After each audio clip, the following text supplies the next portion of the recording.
Hello दोस्तों, good morning. स्वागत है आपका मेरे YouTube channel GK to the point में। दोस्तों, हम लेकर आए हैं आज की वीडियो में तीसरा जलवायु प्रदेश, मरुस्थलीय जलवायु प्रदेश। आइए इसके महत्वपूर्ण तथ्यों के बारे में देखते हैं। उससे पहले हम देखेंगे जो हम डेली क्लासेस में देखते हैं, विश्व के प्रमुख जलवायु प्रदेश कौन कौन से हैं, इनके नाम देखते हैं जल्दी से। पहला था विषुवत-रेखीय जलवायु प्रदेश, इसकी हमने चर्चा कर ली है। दूसरा मानसूनी जलवायु प्रदेश, इसकी भी हमने चर्चा कर ली है। तीसरा मरुस्थलीय जलवायु प्रदेश, जिसकी चर्चा आज की जाएगी। चौथा चीन तुल्य या गल्फ तुल्य या नटाल तुल्य जलवायु प्रदेश। पांचवा भूमध्य सागरीय जलवायु प्रदेश। छठा लॉरेंसियन जो तुल्य जलवायु प्रदेश। सातवां ब्रिटिश तुल्य जलवायु प्रदेश। आठवां साइबेरिया तुल्य जलवायु प्रदेश।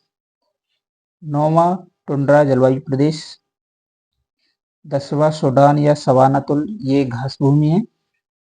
और 11वां स्टेपी तुल्य जलवायु प्रदेश, ये भी एक घास भूमि है। तो आइए देखते हैं महत्वपूर्ण तथ्य आज मरुस्थलीय जलवायु प्रदेश पर। ग्लोब आप देख सकते हैं, मानचित्र यही रहेगा, इसका अंतर हम बताएंगे।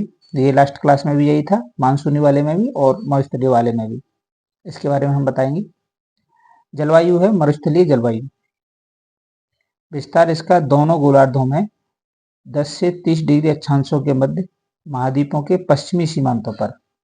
अब यहीं पर हम आपको अंतर बता देते हैं।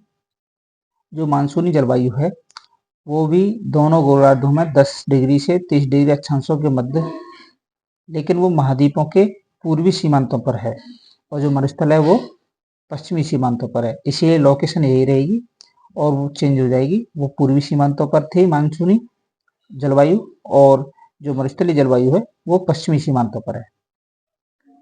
तापमान 30 डिग्री सेंटीग्रेड से अधिक ही रहता है। वर्षा 25 सेंटीमीटर से कम होती है। मृदा मरुस्थलीय मृदा है। वृक्ष कैक्टस, खजूर, नागफनी।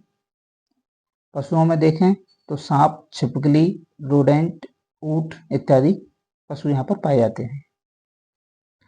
अब देखते हैं वनस्पति विशेषता। जो वहाँ वनस्पति पाई जाते हैं उनकी कौन कौन सी विशेषताएं होती हैं। ये अधिकतर झाड़ियाँ होती हैं। इनमें पत्तियां नहीं होती या फिर छोटी और नुकीली होती हैं, और कांटेदार भी होती हैं। पत्तियां तथा तना गूदेदार होता है, जो जल को संचित रखते हैं। जड़ तंत्र सुविकसित और बड़े क्षेत्र पर फैला होता है। अब देखते हैं जंतुओं की विशेषता। जो वहाँ जंतु पाए जाते हैं उनकी विशेषता क्या क्या है। ये तेज दौड़ने वाले होते हैं। रात्रिचर स्वभाव के होते हैं, क्योंकि दिन में बहुत धूप रहती है। जंतु और पक्षी सामान्यतः लंबे टांगों वाले होते हैं, क्योंकि धरातल से दूर ही रह सकें। अब देखते हैं अन्य विशेषताएं। कोई शीत ऋतु नहीं यहाँ पर होती। वर्ष भर व्यापारिक पवनों का प्रभाव रहता है।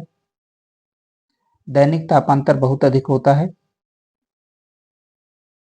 तटीय क्षेत्रों में शीत जल धाराओं का प्रभाव होता है। प्रमुख जनजाति कालाहारी, कालाहारी में बुशमैन, सहारा व अरब में बद्दू।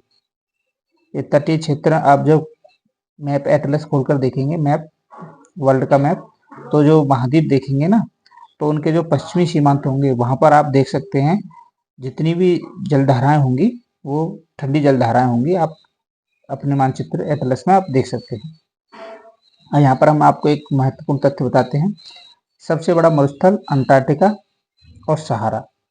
अगर आपसे कोई पूछे एग्जाम में आए कि सबसे बड़ा मरुस्थल कौन सा है, सिर्फ क्वेश्चन में इतना लिखा हो सबसे बड़ा मरुस्थल कौन सा है, और ऑप्शन में अंटार्कटिका हो, तो आपको अंटार्कटिका टिक करना है, ठीक है।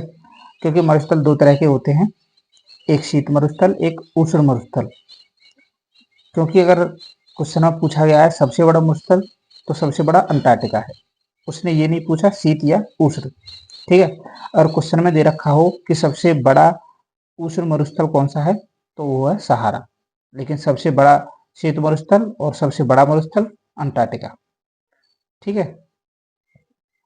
तो आज के लिए इतना ही। नेक्स्ट क्लास में हम चर्चा करेंगे टुंड्रा जलवायु प्रदेश।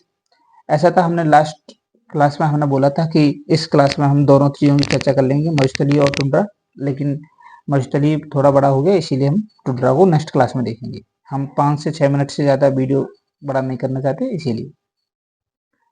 तो धन्यवाद, आज के लिए इतना ही। इसी प्रकार की और वीडियोज़ के लिए हमारे चैनल को सब्सक्राइब करें, वीडियो लाइक करें, शेयर करें, अपने दोस्तों को बताएँ। देखिए हमने धीमे-धीमे 3 जलवायु प्रदेश कंप्लीट कर लिए। तो इसी प्रकार के क्वेश्चन आते हैं एग्जाम में। इनकी लोकेशन पूछ लेते हैं कि इधर है इनकी लोकेशन, किस अक्षांशों पर पाए जाते हैं, महाद्वीपों के पूर्वी किनारों पर, पश्चिमी किनारों पर, दैनिक तापांतर ज़्यादा होता है, कम होता है इत्यादि।